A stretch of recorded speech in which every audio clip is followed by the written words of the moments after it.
कार्यक्रम सिंह राज। 1.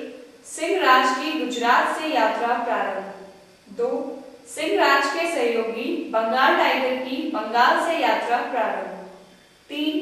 सिंह राज का दिल्ली आगमन एवं स्वागत। 4. सिंह राज द्वारा आशीर्वाद। 5. सिंह राज का विभिन्न राष्ट्रों के प्रतिनिधियों से मिलन। 6. सिंह राज का विभिन्न राष्ट्रों के साथ चित्रण सत्र, फोटो सेशन एवं भोज। 7. सिंह राज का ईश्वरीय कार्य आरंभ के लिए तपोभूमि को प्रस्थान। 8. तपोभूमि में ईश्वरीय कार्य आरंभ। 9.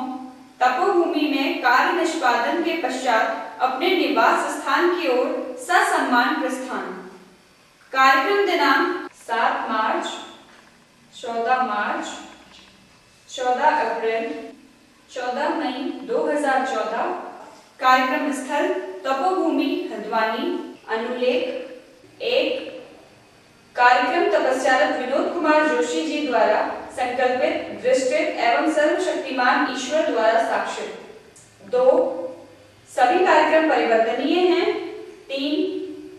जो राष्ट्र, व्यक्ति, उद्योगपति, जनता, वैज्ञानिक, नेता तथा कलाकार इत्यादि सिंह राज का आशीर्वाद ग्रहण करना चाहते हैं वो पूर्व में अपना पंजीकरण अवश्य करवा लें।